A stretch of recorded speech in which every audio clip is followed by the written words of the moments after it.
Good morning, YouTubers. T-Squared with T-Squared Talks. Hope everybody's having a great day. Today, I want to do a video talking a little bit about silver and gold because I had just gotten an email last night, that asked me if I was going to basically reverse my decision to not buy anything until the end of the month. Or would I try to just buy some stuff now and then sell it if I believe that it might go back up or continue to go up? So I'm going to kind of answer these questions best I can. I'll give you the real, for those people that really don't want to watch my reasoning behind it, that's pretty factual in my opinion. Then I'll give you my short answer real quick. I don't plan on buying again until I either A, see a big dip in silver, or B, the end of the month comes. So, meaning I don't plan on buying any silver this month unless we see a pullback. Now, I will reevaluate that come the 1st or the 2nd of next month. Reason being, I'll get into all the reasons. If you guys enjoyed this video, please take a quick minute, hit that thumbs up button. It really helps me out. And leave me a comment. Let me know what you guys think. I know a lot of people are going to say I'm dollar cost averaging, and so you're not really worried about it. And I love reading those comments because it helps me understand how other people are thinking. Leave me a comment. Anything you want to write is cool. Although I might have just opened the door for a lot of crazy comments. But that's okay. Hit that thumbs up and hit that subscribe if you're not subscribed. So, okay, why am I not going to buy silver? So, the first thing I have to say, long term, even by the end of this year, not even long term, I believe spot price by the end of this year is going to be over 30 bucks an ounce. $30 by the end of this year. So, with that being said, at spot price right now, just under $26, why would I not buy if I believe it's going to go up another $4 as the year comes to an end? Because only 22 days ago, 23 days ago, silver was $4 an ounce cheaper. Think of that for a minute. $4 an ounce cheaper. This bar right here was $40 cheaper. It's a 10-ounce bar. Every item up here, every item up here was cheaper. It wasn't that long ago. Now, what do I think? Do I think we could see that drop over the next 10 days?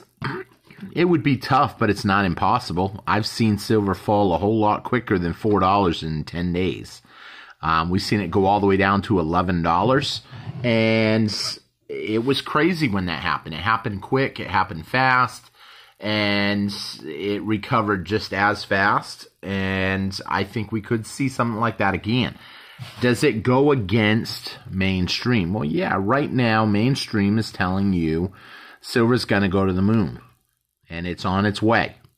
And it's not going to turn back.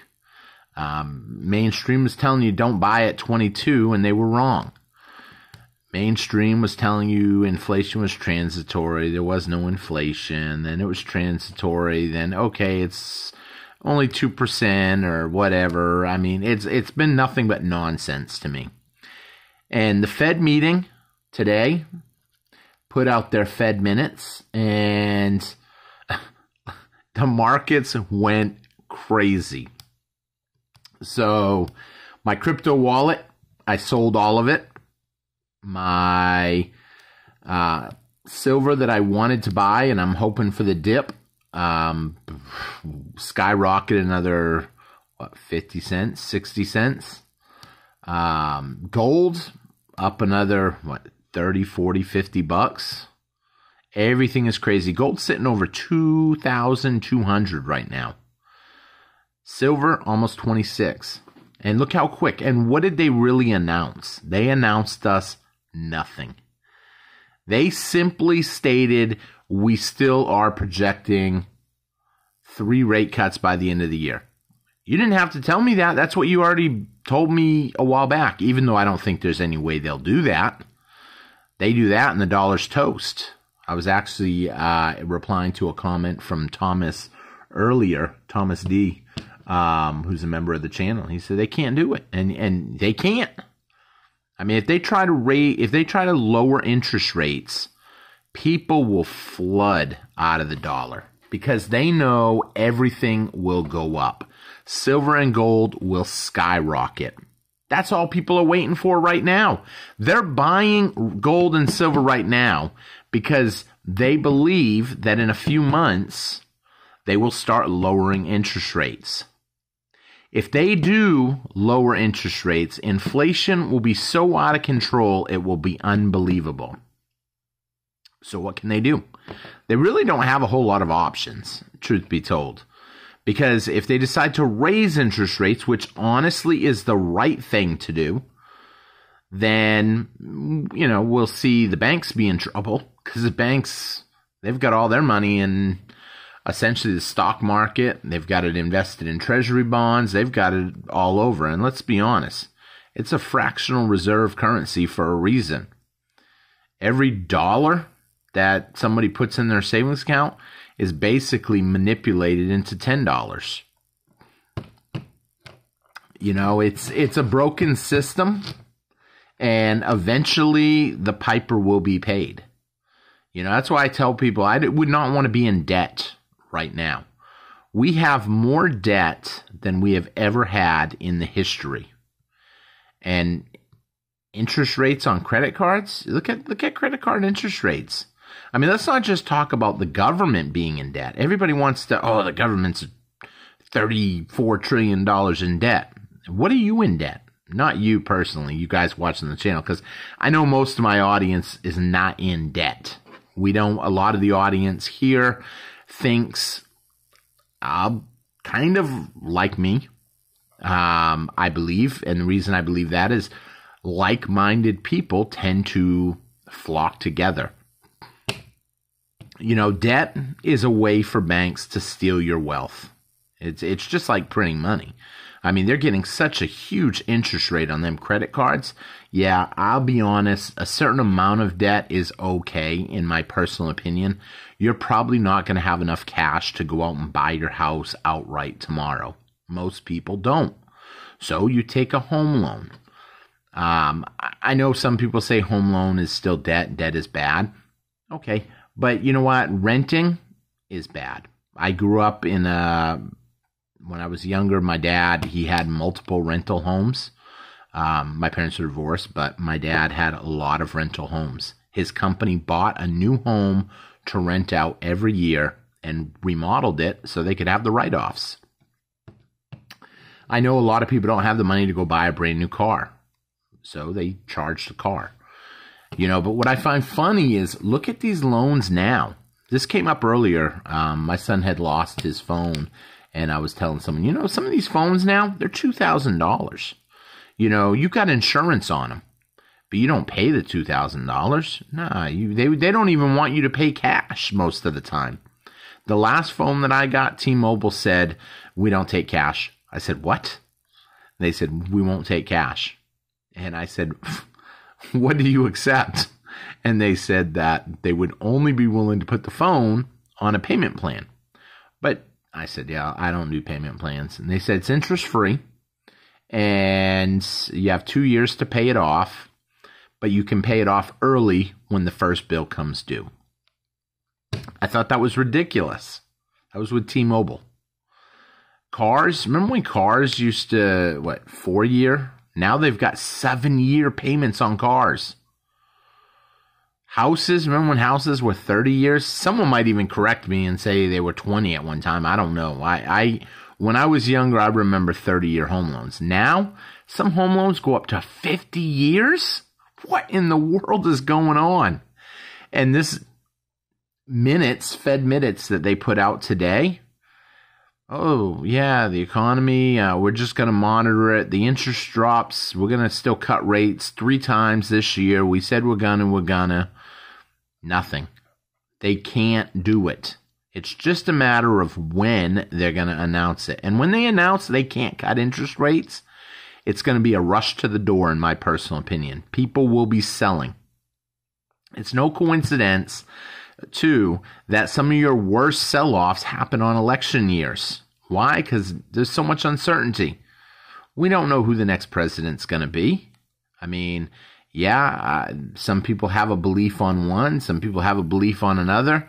You know what? A lot of people had a belief on the last one, and it didn't pan out the way, personally, I thought it was gonna.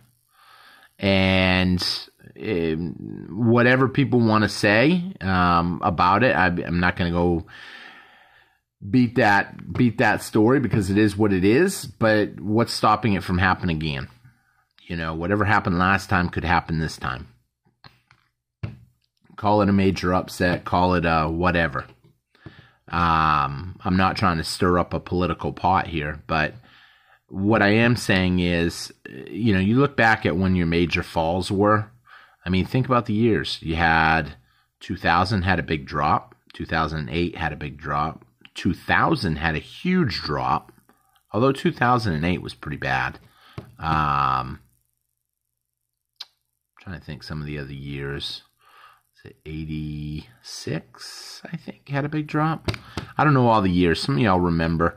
Obviously, 1980 was bad. You know, so you look at what was going on, and everything to me points to a big turning point. Will it be the end? Probably won't be the end. I mean, companies will still have their buildings. I mean, they'll probably be the first ones to sell their shares. Most of their shares are preferred.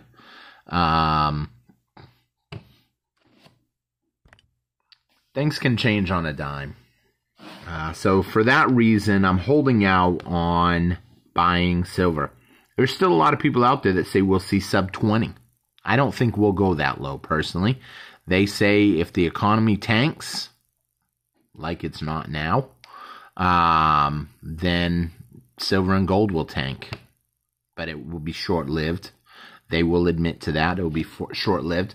But are they hoping that it will go down so they can buy? So they're not really looking at data. They're looking at the hope. I mean, I want to see Sheba go down now, because I sold all mine with that big jump this afternoon. However, I'd feel horrible if tomorrow morning I wake up and it's up 50% or something. I mean, but these numbers are not making sense. I mean, you know, in the old days, you used to look at the yield curve. You know, when the 6 months had a higher interest rate too than the 12 months, then you'd have some sort of recession, or you know, the economy's bad. I mean, look what's going on. Nothing is making sense right now.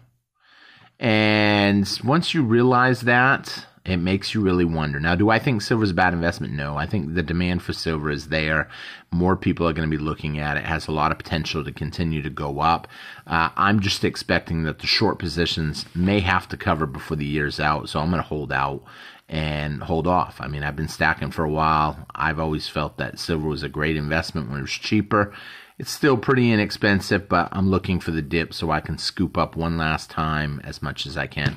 With that being said, thank you all for watching. Hope you enjoyed the video. Hit that thumbs up. Hope you have a great day. Leave me a comment. Let me know what you guys think. Take care, everybody. Bye-bye.